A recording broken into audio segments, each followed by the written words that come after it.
오늘 말씀을 보기 전에 우리가 먼저 조금 알아야 할 것이 있는데요. 성경을 보다 보면 간혹 가다가 그 악명이 자자한 말씀들이 있습니다. 악명이 자자한 무슨 의미냐면 이거를 이렇게 봐도 저렇게 봐도 뒤집어 봐도 거꾸로 봐도 이게 도대체 무슨 말씀이야? 라고 이해가 잘 쉽게 되지 않는 말씀인 것이죠. 누가복음 16장 말씀은요, 바로 그런 악명이 자자한 말씀 중에 하나에 속합니다. 이거를 이렇게 이해하려 해도 저렇게 이해하려 해도 이게 대체 이게 맞는 거야? 예수님 잘못 말씀하신 거 아니야? 이거 잘못 적힌 거 아니야? 라고 오해될 만큼 이 말씀에 대해서 해석이 쉽지 않은 본문 중에 하나인 난해 구절이기도 합니다. 그다음에 16장 말씀에서 하고자 하는 것이 무엇일까요? 아마 우리 성도님들도 여러 번 들어보셨을 것입니다. 옳지 않은 청지기의 비유죠. 16장 말씀에는 이런 이야기가 있습니다. 한 청지기가 부자로부터 쫓겨나게 되었습니다. 왜 쫓겨나냐면은 잘못했기 때문이죠. 그 주인의 소유, 부자의 소유를 가지고 자기 마음대로 낭비했기 때문이었습니다. 그렇다면 여기까지만 보면은 누구의 잘못이죠? 당연히 청지기가 잘못한 것이죠. 왜 자기 것도 아닌데 왜 남의 건데 그렇게 막 쓰는 거야? 라고 누구나 도덕적으로 옳지 않다고 말할 수 있기 때문일 것입니다. 그런데 여기에서 그 해고를 명받은 이 청지기가 수없이 고민을 하다가 그래 내가 살 길은 이거다 라고 결정하게 된 것이 있습니다. 그것이 무엇이냐면 그 자기 주인이었던 사람에게 빚을 졌던 다른 사람들에게 찾아가서 그 사람들의 빚을 자기 멋대로 감면해 준 것이죠. 자기 마음대로요. 자기가 주인도 아닌데 말이죠. 그런데 이러한 사람의 모습을 보고 이상한 거는 청지기의 반응입니다. 청지기가 그 사람의 행동을 보고 그 잘못된 모습을 보고 야, 이 사람은 지혜롭다. 빛의 아들들보다 빛의 사람들보다 지혜롭구나 라고 감탄합니다. 그러면 우리는 생각하죠. 이게 감탄할 곳이 어디가 있는 거지? 라고요. 근데 또 놀라운 것은 예수님도 이 사람의 행동과 이 사람의 모습을 비유로 말씀하시면서 감탄하십니다. 너희도 이렇게 하라 라고 말씀하시는 것과 비슷한 내용인 것이죠. 그러면 우리는 이 사람이 자기 돈도 아닌데 자기 재물도 아닌데 자기 주인의 것을 가지고 다른 사람의 빚을 감면해 준 것이 마음대로 행동한 것이 이게 뭐가 옳은 것인가? 대체 뭐가 감탄할 부분인 건가? 라고 우리는 생각할 수밖에 없는 말씀이기도 합니다. 다음에 우리가 이 말씀을 어떻게 이해할 것인가? 어떻게 생각해야지 여기에서 예수님께서 말씀하시고자 하는 그 뜻을 알 수 있는 것인가? 우리가 하나하나 살펴보기로 하겠습니다. 그렇다면 우리가 먼저 알아야 할 것은 이 청지기가 누구인가라는 것이죠. 여러분 먼저 1절 말씀을 보니까 이 사람을 부르는 호칭이 어떤 부자에게 청지기가 있는데 라고 말합니다. 이 청지기를 말할 때요, 여러분 우리가 쉽게 생각할 수 있는 노예를 생각하시면 안 됩니다. 노예나 종을 생각하시면 안 됩니다. 노예나 종은요, 자기의 소유가 없고 권한이 없는 사람입니다. 다시 말해서 주인이나 부자가 명하면 무조건 그대로만 따라하는 수동적인 인물인 셈이죠. 그러나 여기서 말하는 청지기는 다릅니다. 청지기라는 이름을 부른 직분을 뒤에 2절 말씀 보니까 이 직분을 가진 자는요, 권한이 있는 사람입니다. 그러니까 주인으로부터 어느 정도 일정한 권한을 부여받은, 예를 들어서 우리 요즘 세상 말로 치면요, 회사에서 뭐 팀장급 되는, 그러니까 일개 사원이나 이런 사람들이 아니라 팀장급 되는 어느 정도 결정 권한이 있고 어느 정도 뭔가를 할 수 있는 그런 정도의 인정받은 바가 있는 그런 직분을 가진 자가 바로 청지기라고 불리는 이 호칭의 의미입니다. 다시 말해 이 사람은 그냥 단순한 노예나 종, 다른 비유와 다른 것은 일정한 권한이 있는 사람이었던 것이죠. 근데 그 권한을 부여받아서 부자의 이 주인의 무언가를 도맡아서 하던 이런 팀장급의 이 사람이 어느 날 그 본인이 하던 잘못된 일이 적발됩니다. 그것이 아까부터 언급한 것처럼 주인의 소유를 낭비한다는 이야기죠. 그 소문이 돌다가 결국 주인이 그 이야기를 알게 됩니다. 그리고 2절 말씀 보니까 그 사람을 불러서 너가 한 것이 무엇이냐? 너가 잘못된 것들은 다 세매봐라, 다 세봐라. 그리고 너는 이제 끝이다. 너는 그만둬라. 너는 해고다라고 명받습니다. 해고를 이렇게 해고당하게 된 이 청지기가 그때부터 고민합니다. 3절 보니까요, 속으로 생각하면서 내가 직분을 빼앗겼다. 나의 권한을 빼앗겼는데 이제부터 내가 뭘 해야 될까? 뭐 땅을 파자니 내가 이제 더 이상 노새하여 힘이 없고 내가 더는 힘쓸 수가 없고, 또 뭐 빌어먹자니 내가 너무 부끄러운, 그러니까 부끄러운 정도의 위치에 그 정도의 권한이 있던 사람인데 그럴 수가 없구나 라고 고민을 하는 것이죠. 그러한 사람이 그때 4절 보니까 이제 하나의 아이디어를 냅니다. 그 아이디어를 낸 것이 바로 자기가 갖고 있는 권한을 막바지로 이용해 보자는 것입니다. 막바지로. 이제 내가 어차피 이 권한을 쓸 수도 없는데, 어차피 해고인데 내가 이 마지막 날이니까 그래, 내가 가진 권한을 써서라도 어떻게든 살아봐야겠다 하고 그 다른 사람들의 빚을 감내해주면서 그 사람들과의 관계 개선을 도모합니다. 여러분, 여기까지의 스토리를요, 우리가 머릿속으로 한번 상상해 봐야 하는데요, 우리가 오늘날의 사람으로서 이 상황을 지켜보면요, 이 사람 잘못한 거 아니야? 라고 생각할 수밖에 없습니다. 근데 우리가 한번 상상해 보자고요. 이 사람이 주인의 일정한 권한을 맡은 자였습니다.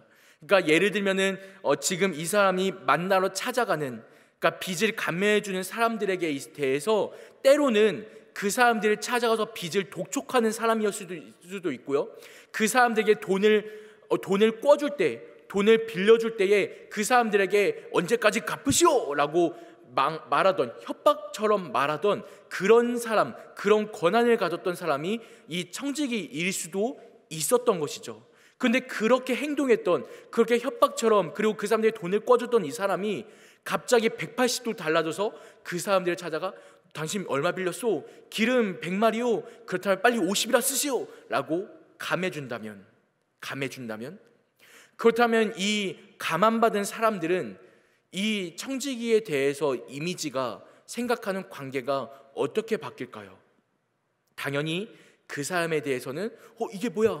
전에는 분명 나한테 돈을 꿔주면서 되게 무시무시하게 말하던 사람이, 전에는 나한테 돈을 꿔주면서 언제까지 갚으라고 막 독촉하던 사람이 갑자기 내 빚을 감면해주네, 갑자기 내 재산을 회복시켜주네, 야 이런 일도 있구나, 야 횡재다 라고 생각하지 않겠습니까? 바로 그런 것이죠. 그리고 이러한 행동 앞에서 이 부자가, 그리고 예수님이 감탄합니다. 근데 여기에서 우리가 포인트를 맞추는 건 뭐냐면요, 우리가 여기서 잘못 초점을 맞춘 건 뭐냐면요, 뭐야, 이 사람이 하는 행동, 이 사람이 하는 재산 결국은 주인 거잖아, 결국은 자기 게 아니잖아 라고 우리는 누구나 다 쉽게 도덕적인 원리에 의해서, 도덕적인 습관에 의해서 재산이 누구의 것인가 라는 데에 초점을 맞춥니다. 근데 이 본문의 초점은 그게 아닙니다. 이 재물에 초점을 맞추면 절대로 이 본문을 해석할 수가 없습니다. 다 잘못된 해석을 할 수밖에 없는 것이고요, 이 본문을 해석할 때의 초점은 관계에 있습니다. 관계. 이 말씀을 우리가 다시 봐야 하는데요, 다시 한번 살펴보겠습니다. 다시 한번 살펴볼 때 이 본문에서 진짜 무엇을 중요하게 여기고 있는지 우리가 잘 살펴봐야 됩니다. 우리가 이 본문을 다시 보기 전에요, 조금 먼저 봐야 할 구약의 본문이 있는데요, 구약 성경의 레위기서를 가보면요, 율법의 말씀들이 기록되어 있습니다. 하나님께서 하지 말라 말씀하시는 것들이 있고요, 하라라고 말씀하시는 것들이 있는데요, 이 본문들은 전체적으로 무엇으로 요약되면 신약에서 예수님 말씀하신 대로 하나님을 사랑하고 이웃을 사랑하라 라는 더 적극적인 사랑의 권면으로 이어집니다. 그 중에 하나가 무엇이냐면 고리대금업입니다. 고리대금업. 이게 뭔지 아시죠, 여러분? 돈을 빌려주고 그리고 그 빚에 대해서 더 많이 벌어먹거나, 또 형제를 못 사게 굴거나, 또 형제의 것을 탐하거나, 또 형제의 땅을 빼앗거나, 이런 다양한 잘못된 불의한 행동들에 대해서 하나님께서는 결코 하지 말라라고 말씀하십니다. 그 이유가 무엇이냐면, 첫 번째로는 하나님보다 재산을 더 위에 두었을 때 나타난 행동이기 때문이고, 두 번째로는 형제를 사랑함이 얼마나 중요한가라는 것을 말씀하시고자 했던 것이 하나님의 그 율법, 그 말씀이고 명령이었던 것이죠. 그래서 하나님께서는 자기의 형제들에 대해서는, 이웃들에 대해서 고리대금하는 것, 차라리 빌려줄 거면은 그냥 그 값만큼만 빌려주라. 또 때로는 희년이나 안식년이 될 때면은 그 빚을 감해주고 내어줄 수도 있어야 한다. 다시 말해 돈보다 관계가 중함을 하나님은 구약 때부터 이미 말씀하셨습니다. 그런데 오늘 말씀 보니까요, 한 부자가 나타나는데 그 부자가 돈을 벌고 이렇게 부자가 이익을 얻는 수단이 무엇이었는가? 우리가 먼저 따져볼 것이 그것이죠. 우리의 체크 포인트입니다. 이 부자가 어떤 사람인가라는 것이죠. 이 부자는 이웃들과 형제들에게 무언가 물질 또는 재물을 빌려주고 그로부터 벌어먹는 사람이었습니다. 다시 말해서 이 본문에서 이 부자의 모습을 보면은 이 부자의 이 행동이 하나님의 말씀 앞에서 의로운가요? 의롭지 않은가요? 네, 맞습니다. 자세히 따져보면은 이 사람의 모습은 의롭지 않습니다. 그래서 여러분, 우리가 이 본문 말씀에서 중요하게 봐야 할 단어가 있는데 11절입니다. 11절에 예수님께서 이렇게 말씀하십니다.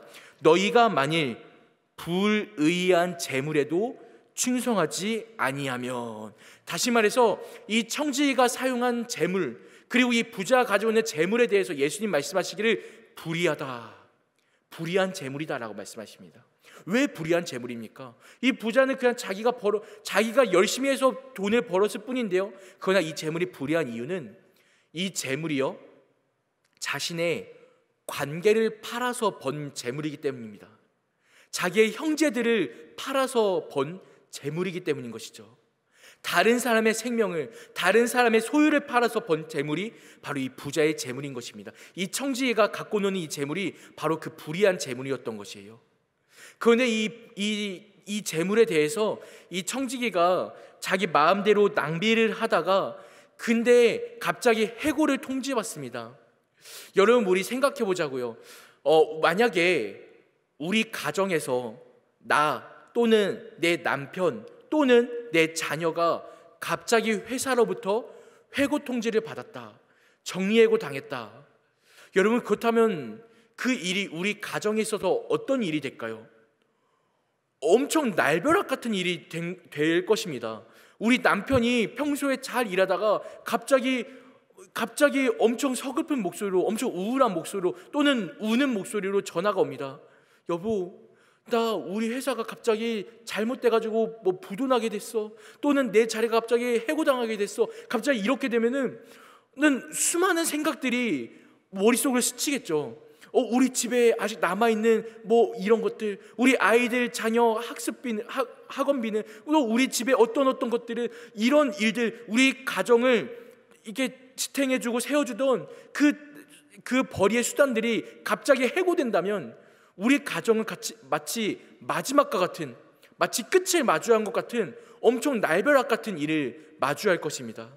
그러한 이야기가 이 청지기에게 일어난 일이고요, 이 이야기는 곧, 시간이 없으니까 짧게 말씀드리면 이 이야기는 곧 마지막에 대한 이야기입니다. 마지막에 대한 이야기. 갑작스럽게 나의 수단이, 모든 것들이 끊어졌을 때, 갑자기 나의 생명을 유지할 모든 것이 끊어졌을 때, 이 비유는 곧 내 생명의 마지막 때에 다다랐을 때, 이 해고 통지는요, 곧 우리 생명의 해고와 마찬가지인 것입니다. 내 생명의 끝에 다다랐을 때, 우리가 갑작스럽게 마지막 날, 다시 말해서 내가 평소처럼 건강검진을 받았는데 의사가 갑자기 불러 말합니다. 진지한 목소리로, 환자분 마음 단단히 먹고 들어주세요. 이번에 보니까 악성 암이 발견되어 살 날이 3개월밖에 남지 않은 것 같습니다. 또는 1개월밖에 남지 않은 것 같습니다. 이것은 항암 치료를 해도 더 이상 유지할 수 없는 수준이니까 그냥 가족들과 즐거운 시간 보내시고 그냥 마음 편하게 먹고 싶던 거 먹으시고 자녀들 돌보시고 하는 것이 좋을 것 같습니다 라고 갑자기 의사가 말한다면, 여러분, 그렇다면 우리는 어떤 생각이 들까요? 날벼락 같은 일이죠. 갑자기 이게 무슨 일인가? 잘 살다가 내가 마음대로 내가 하고 싶은 대로 잘 살다가 이게 무슨 일이야? 라는 생각이 누구에게나 들 것입니다. 그런 상황이 바로 오늘 본문의 전제 상황인 것입니다.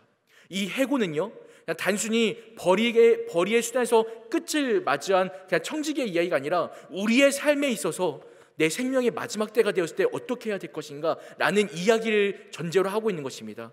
근데 그때 청지기가 선택한 수단이 있습니다. 선택한 방법이 무엇이냐면, 자기가 가지고 있었던 마지막 권한을 이용해서 자기가 할 수 있는 마지막 힘을 다해서 할 수 있었던 것이 다른 사람과의 관계를 개선하는 일, 여기서 중요한 건 재물이 아니라고 말씀드렸죠. 여기서 중요한 것은 이 재물의 포인트가 아니라 이 사람이 하고자 했던 일, 이 사람이 회복하고자 했던 것이 무엇인가, 그 마지막 때에 이르러서 마지막 선택한 수단이 바로 관계 개선이었던 것이고, 그 모습에 대해서 이 부자가 감탄합니다.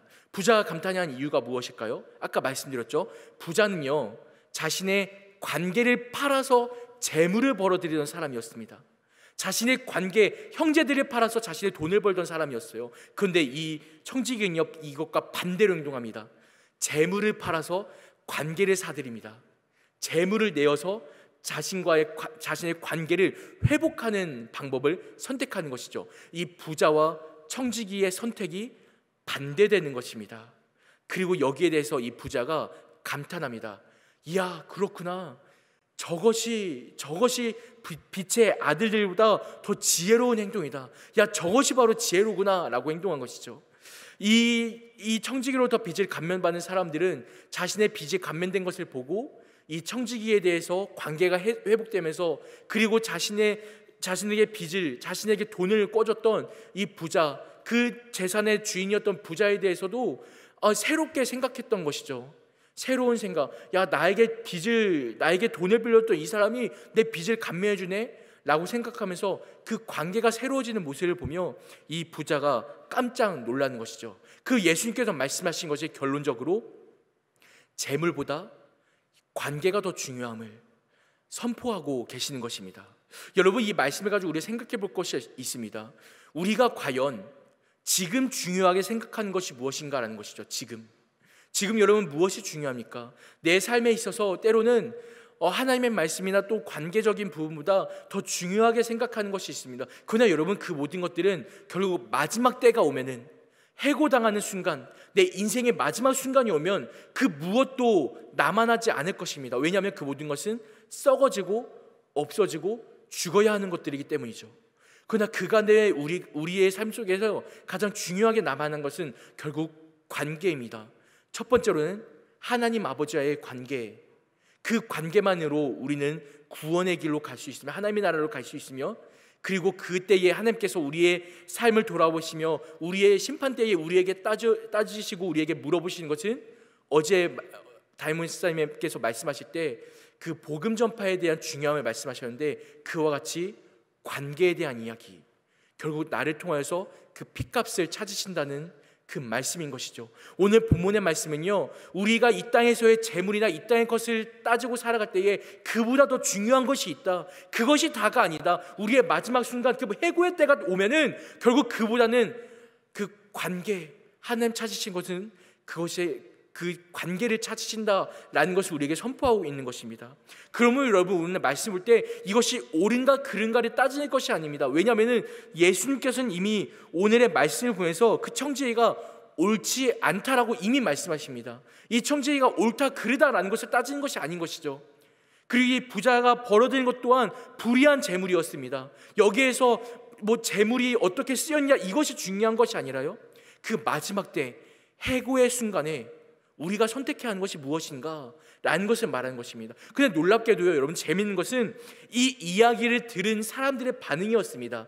여러분, 14절을 볼까요? 14절을 보면은 이 말씀을 들은 첫 번째 구독자, 첫 번째 이 말씀을 들은 청자들이 있었는데, 그 자가 누구냐면 14절 보니까 바리새인이었습니다. 근데 바리새인들의 반응이 무엇이었을까요? 돈을 좋아하는 자들이라 이 모든 것을 듣고 어떻게 했대요? 비웃었다 말합니다. 비웃었다. 여전히 이 이야기를 듣고 마지막 때에 돈보다 관계가 중요하다는 것은, 돈보다는 하나님과의 관계와 그 사람들에게, 형제들에게 주의 말씀을 선포하는 것이 더 중요하다는 것을 말씀에도 불구하고 바리새인은 여전히 비웃습니다. 그때에 말씀하신 것이 무엇인가요? 17절, 율법의 한 획이 떨어짐보다 천지가 없어짐이 쉽다라고 말합니다. 천지의 이 모든 재물들은, 하늘과 땅에 우리가 중요하다 생각하는, 우리가 지금 소중하게 여기는 그 모든 것들은 결국은 없어질 것인데, 그러나 그 가운데에 말씀의 한 획이, 율법의 한 획은 결코 떨어지지 않을 것이다 라고 말씀하신 것은, 우리의 구원의 길이 우리에게 지금 중요한 것이 무엇인가 라는 것이죠. 지금 그 재물이 중요한가? 아니다.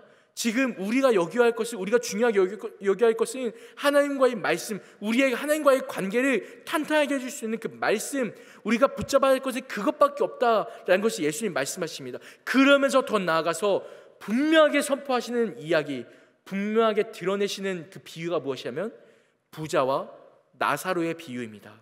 다시 말해 16장 말씀은요, 시작부터 끝까지 하나의 스토리로 이어집니다.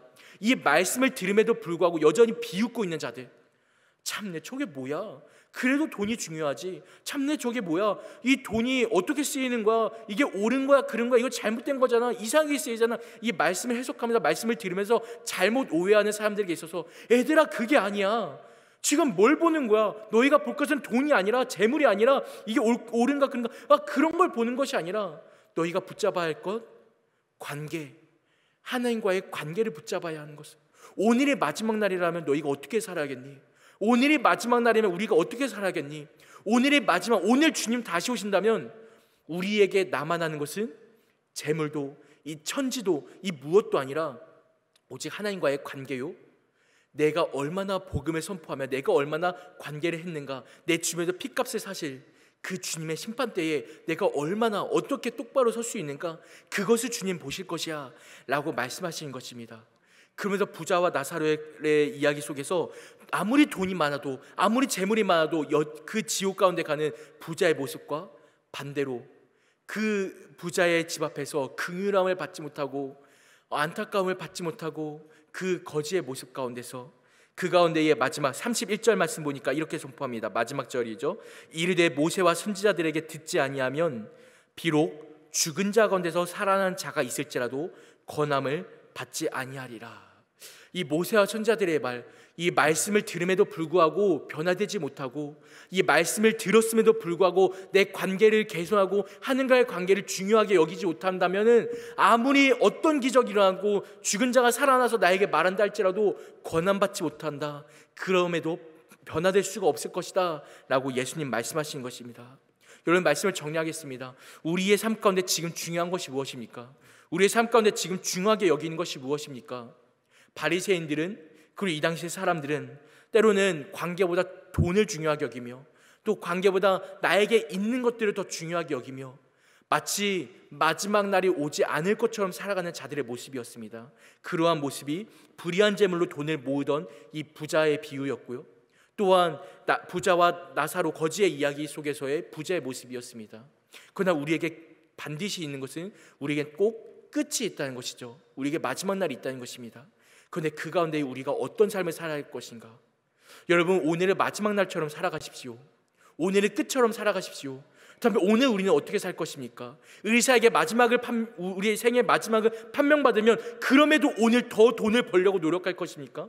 오늘 마지막 날임에도 불구하고 오늘 더 내가 뭔가 더 많은 것을 모으려고 긁어 모을까요? 아니요, 여러분. 우리의 소유는 중요한 것이 아닐 것입니다. 그 가운데 우리는 자녀들의 신앙을 더 돌볼 것이고, 내 남편과 내 아내와의 관계를 개선할 것이며, 내 주변의 관계 속에서 내가 못다했던 사과를 하고, 내가 못다했던 감사를 하고, 내가 못다했던 사랑을 더할 것입니다. 이것이 모든 사람의 선택이겠죠. 여러분, 그렇게 선택하는 것이 옳습니다. 그러한 모습에 우리 예수님께서 비유하시며 이 부자가 감탄했었던 포인트인 것이죠. 사랑하는 성도 여러분, 오늘 하루 살아감에 있어서 지혜롭게 살아가십시오. 우리가 그 마지막 때에 어떻게 살아갈 것인가, 오늘의 마지막 때인 것처럼 우리 지혜를 생각하며 또 관계를 생각하며 주 앞에서 의로운 삶을 살아가는 우리 모두 될 수 있기를 간절히 축복합니다. 기도하겠습니다. 살아계신 하나님 아버지, 감사합니다. 오늘의 말씀 속에서 이 세상의 그 무엇보다, 천지보다, 재물보다 주님과의 관계와 주의 말씀과 또 이웃과의 관계를 더 중요하다 말씀하신 주님, 이 말씀을 가지고 우리가 오늘 하루 더욱 살아가기를 원합니다. 아버지, 오늘 하루 우리가 살아갈 때에 주님의 말씀에 충성하는 자들이 되어서 이 땅의 그 무엇도 중요하게 여기기보다 그보다 더욱더 중요한 주의 말씀이 있음을 다시 한번 생각하게 하시고, 또 내가 그동안 하지 못했던 관계와 내가 그동안 돌아보지 못했던 이웃들과 또한 내가 그동안 생각하지 못했던 그 안타까운 이웃들의 모습을 다시 한번 돌아보며 주의 복음을 전하는 데에 앞장서는 우리 모든 영란의 성도 될 수 있도록 주여 붙들어 주시옵소서. 주님, 또한 오늘 주님과의 관계를 생각하며 1,000번째 예물로 주께 영광 돌리는 자들이 있습니다. 이 모든 성도들의 손길 가운데에 간절한 기도 제목들을 주님 흠양하여 주시옵고, 이 기도 제목들 가운데에 주님의 뜻으로 말미암아 기도 제목들의 응답이 이루어지게 하시며 하나님 붙드시는 그 놀라우신 역사하심으로 인하여서 감탄하고 체험하는 오늘 하루 될 수 있도록 역사하여 주시옵소서.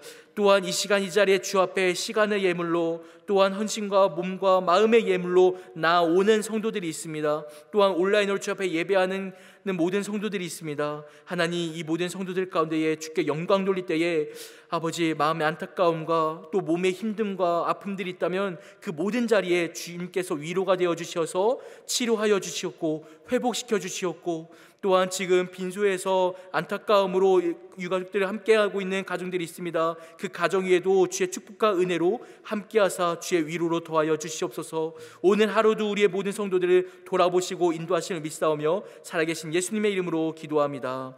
아멘.